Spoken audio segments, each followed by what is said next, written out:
Everyone, this is me Sadia है और मैं आपके लिए लेकर आई हूँ एक और रीडिंग जो कि होगी उन लोगों के लिए जो राइट नाउ नो कांटेक्ट में है और जानना चाह रहे हैं कि क्या होगा आगे, क्या आपकी बात होगी आपके पार्टनर के साथ, क्या चलेगा आगे इस कनेक्शन में। लेट्स फाइंड आउट पैचअप होगा या नहीं होगा, क्या बनेगा आप दोनों का एक दूसरे के साथ इस रिलेशनशिप में, वो जानेंगे हम इस रीडिंग में। सो स्टिक अराउंड। और रीडिंग शुरू करने से पहले रिमाइंड करवा दूं कि ये एक जनरल रीडिंग है, पिक व्हाटएवर रेजोनेट्स। और अगर आपको पर्सनलाइज्ड रीडिंग लेनी है तो रीच आउट कर सकते हो।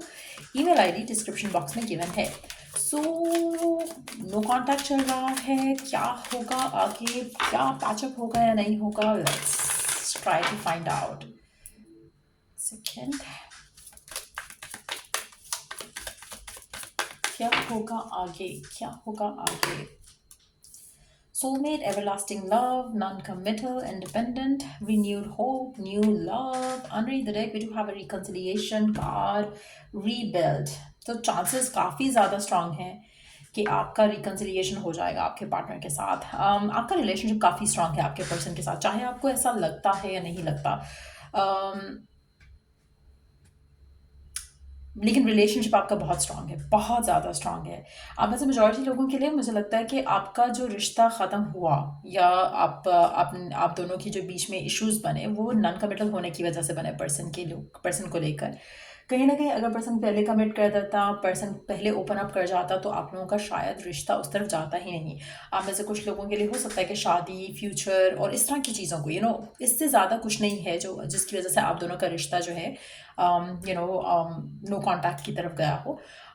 मेजॉरिटी लोगों के लिए आगे आपकी रिकन्सिलिएशन हो जाएगी, जो भी रीज़न रहे हैं इस कनेक्शन की एंडिंग के, वो डेफिनेटली जो है वो पैचअप की तरफ डेफिनेटली आएगा। मेजॉरिटी लोगों के लिए तो यही रीज़न लग रहा है कि आपका जो पर्सन था वो कमिट करने के लिए रेडी नहीं था, उसको इंडिपेंडेंटली कुछ करना था।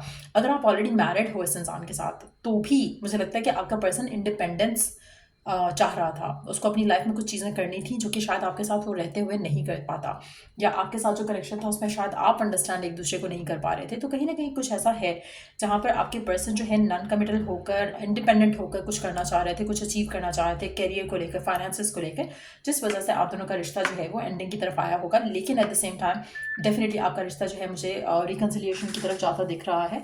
आप में से मेजॉरिटी लोगों के लिए ऐसा आपको शायद लग नहीं रहा होगा, लेकिन आपका रिकन्सिलिएशन होगा, आपका पैचअप डेफिनेटली होगा। लेट्स सी कि करंटली आपका पर्सन नो कांटेक्ट में होते हुए आपको लेकर, इस कनेक्शन को लेकर क्या सोच रहा है।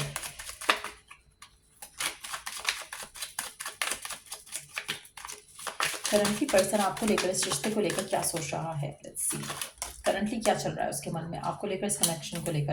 अच्छा, यहाँ पर लोगों का इन्फ्लुएंस भी हो सकता है इस कनेक्शन के ऊपर, चाहे अच्छा है या बुरा, लेकिन डेफिनेटली आपका पर्सन आपके बारे में सोच रहा है। जो करंट सिचुएशन है उसमें खुश नहीं है, लेकिन एट द सेम टाइम उसको लग रहा है कि जो उसने डिसीजन लिया था आपको चूज़ करने का वो सही है। अगर उसकी फैमिली की तरफ से सपोर्ट नहीं है तो भी, और अगर फैमिली की सपोर्ट है तो भी उसको लगता है कि आप डेफिनेटली उसके लिए परफेक्ट पार्टनर हो। वो आपके साथ अपना रिश्ता आगे लेके जाना चाहेगा। कहीं ना कहीं डिवाइन की थोड़ी हेल्प चाह रहा है वो इस सिचुएशन में। कहीं ना कहीं वो चाह रहा है कि डिवाइन उसको हेल्प कर दे कुछ सिचुएशन को रिजॉल्व करने में। क्यों है ऐसा, what is it all about, क्यों है ऐसा? क्योंकि वो खुद एक्शन नहीं लेना चाह रहा, उसको लग रहा है कि डिवाइन हेल्प कर दे तो ज़्यादा अच्छा हो जाएगा। कहीं ना कहीं ईगो भी बच जाएगी, कहीं ना कहीं ऐसी सिचुएशन भी रहेगी जहाँ पर वो अपना थोड़ा अपर हैंड रख सके कनेक्शन के ऊपर। फैमिली में से मदर फिगर काफ़ी ज़्यादा स्ट्रांग रीज़न हो सकती हैं जहाँ पे आप दोनों के दरमियान में इश्यूज आए हों, या फिर आप दोनों का रिकन्सिलिएशन हो। मदर फिगर बहुत ज़्यादा इंपॉर्टेंट रोल प्ले कर रही है यहाँ पर, आपके पार्टनर की या फिर आपकी खुद की। लेकिन येस, आपका पैचअप डेफिनेटली होगा। अगर आपकी मदर इन लॉ है तो उस वजह से उनकी सपोर्ट मिल सकती है, वो अगेंस्ट भी जा सकती है, लेकिन ईदर वे आपका पैचअप ज़रूर होगा। करंट सिचुएशन में मुझे लगता है कि आपके पार्टनर अपने, अगर आपकी शादी नहीं हुई है, कमिटमेंट नहीं हुई है, तो आपके पर्सन आपसे, आपके बारे में, अपनी फैमिली से, अपनी मदर फिगर से डेफिनेटली बात कर रहे हैं।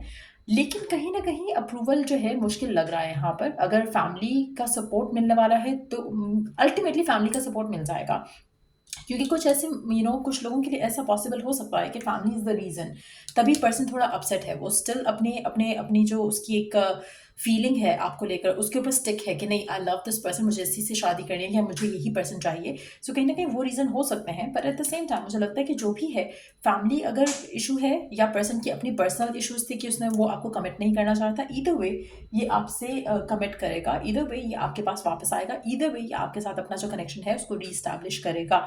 सो डेफिनेटली नो कॉन्टैक्ट में रहते हुए भी पर्सन आपके बारे में सोच रहा है, आपको मिस कर रहा है, आपको चाहता है, आपको प्यार करता है, जो कि बहुत ब्यूटीफुल एनर्जीज हैं, बहुत ही क्लियर कट एनर्जीज भी हैं यहाँ पर। तो मुझे लगता है कि जो भी आपका रीज़न रहा है ब्रेकअप का, वो एक साइड पर, और आपका पर्सन जो जिस तरह से रिलेशनशिप को रिवाइव करना चाहता है वो एक तरफ।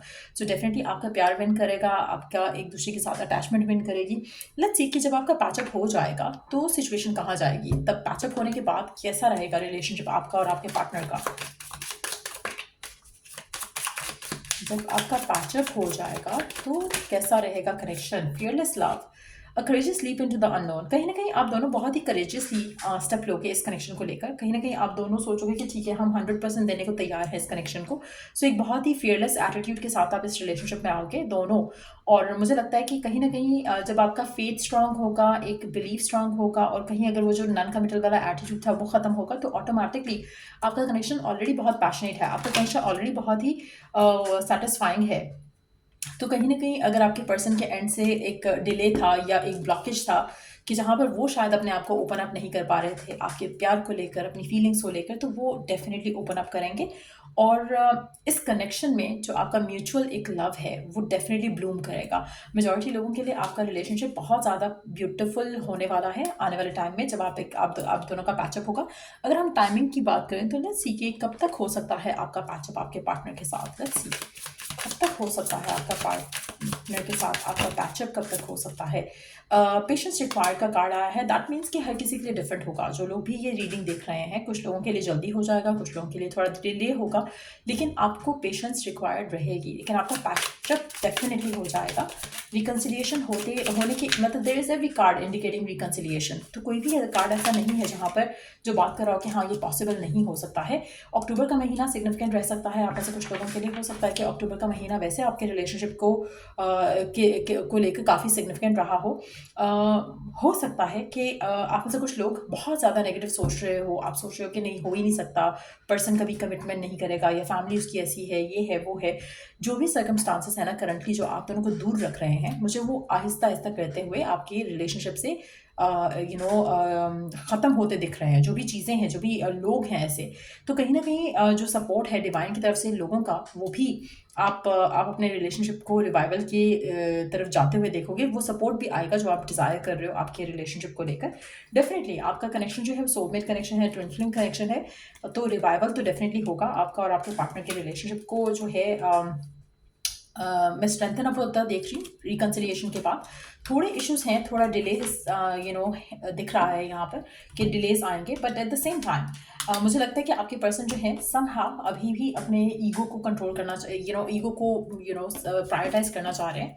लेकिन थोड़ा टाइम और उसके बाद आपका पैचअप हो जाएगा पार्टनर के साथ। तो पेशेंस रिक्वायर्ड रहेगी, लेकिन एट द सेम टाइम एक और चीज़ मैं यहाँ पे मेंशन करूँगी कि आपके पार्टनर और आपके दरम्यान में जो रिकन्सिलिएशन होगी वो शादी की तरफ लीड करेगी मेजॉरिटी लोगों के लिए जिन्होंने भी ये रीडिंग देखी। तो या wish you all the best. And या अगर आपको इस रीडिंग से हेल्प मिला हो, गाइडेंस मिला हो, तो लाइक शेयर सब्सक्राइब जरूर करो। चलिए the next read, take care, bye.